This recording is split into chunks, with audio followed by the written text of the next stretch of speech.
खाथुमनाय मासे मोजां समायना दुलुर दालार खाथुमनाय मासे मोजां समायना आगै नोंनि खानाय फिथरा आगै खानाय फिथरा आगै खानाय फिथरा बेखौनो बुङो नामा कलेज कपा आगै बेखौनो बुङो नामा कलेज कपा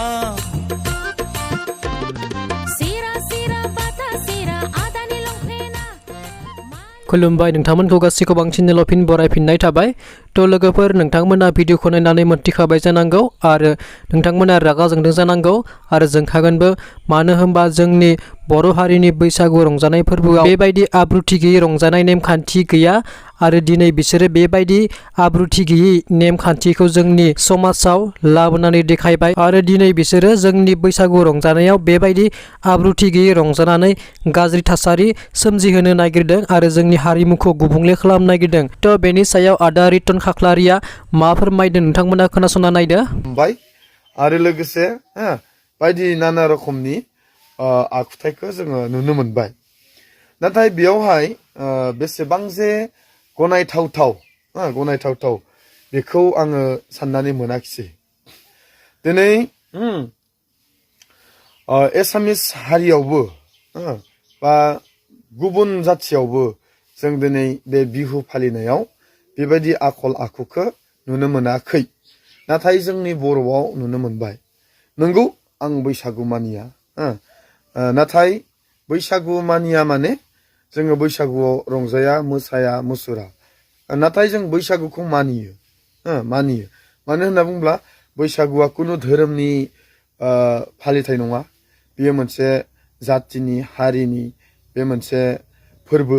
जायखौ जोङो गोदान बोसोर होननानै जों गनायो आरो बे बैसागुखौ गोदान बोसोर होननानैसो फालिनाय जायो आरो बे गोदान बोसोरखायनो बयबो रंजायो मोसायो मुसुरो दा थिग बेबायदिहाय जों गोबांखौ दिनै नुनो मोनबाय सिगां बोसोरफोराव जायखौ जों नुनो मोनाखैमोन जेरैहाय बेबायदिनो हौवा हिन्जाव मोसानानै खुदुमलायनाय गोबालायनाय बेखौ जोङो नुनो मोनाखैमोन नाथाय 2025 मायथाइयाव जों बेखौ नुनो मोनबाय आंनि फारसेब्ला गामियाबो बेबायदि थोनाखै जे सोरबाया सोरनिबा हिन्जावखौ खुदुम आरो खुदुमलायनानै बैसागु मानि लोंनानै गावखौनो थद गैयै बायदि जानानै बैसागुखौ मानि बेखौ थोनाखै बायदि मोनदों आं मोनसे गामिखौहाय नाथाय आं दिनै नुनो मोनबाय जे जानो हागौ बियो गावनि असे हिन्जावबो नङा नाथाय गुबुन हिन्जाव आरो गुबुन सेंग्रा बेबायदि देखा दिखिहै खुदुमलायनानै बैसागु मानिनाया मोनसे गनायथावथाव बैसागु नङि बायदि आं मोनबाय आरो जों लोंनांगौ लोंदों बहुदानो नाथाय रावबो बेबायदि आखलखौ दिन्थियाखैदां बायदि मोनदों आरो दिनै गोबाङा गोबां बुंदों बे भिडिअफोरखौ नुनानै गाज्रि भिडिअफोरखौ नुनानै लाजिनो रोंला नामा गामि गैला नामा मा बे गामिया बेफोरबायदिनो मावनो होखादों नामा गोबां बाथ्राफोरा ओंखारदों गतिके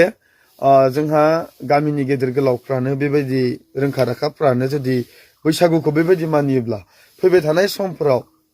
बे बैसागुखौ आरो माबायदि मानिलांबावगोन फैबाय थानाय उन्दै उन्दै गथ'फ्रा फैगौ समफोराव जुदि एखे रोखोमनि बैसागु मानियोब्ला फालियोब्ला जोंनि गामिनि गेदेर गोलावफ्रा मा होननानै बानजायगोन बेनिखायनो दिनै आं बेखौ खावलायगोन जे जोंहा गामिनि गेदेर गोलावफ्रा दैदेनगिरिफ्रा बेफोरनि सायाव नोजोर होनांगोन नोजोर बोनांगोन मानोना बेबायदि लैखोनजों जुदि बैसागु मानियोब्ला उन फिउचारावहाय जोङो आरो मोजांखौ नुनो मोननाय नङा बिनिख्रुइ आरो बांसिन समस्या जालांगोन दबथायनो हानाय नङा बेवहायनो जोंनि बे बैसो जाखानाय मानसिफ्रानो बेबायदि आखलखौ दिन्थियोब्ला जोंनि फैबाय थानाय उन्दै गथ'फ्रा फैबाय थानाय समफोराव बिनिख्रुइ बांसिन लेथ्राहै बैसागुखौ मानिगोन बेवहायनो बै गामिफोरखौ आं खावलायगोन जाय गामिफ्राव बेबायदि रोखोमै बैसागु खुंबाय नोंथांमोना जे बेफोरखौ आखायाव लानानै मोजां बानजायनानै जेन फैबाय थानाय समफोराव बैसागुखौ मोजाङै फालियो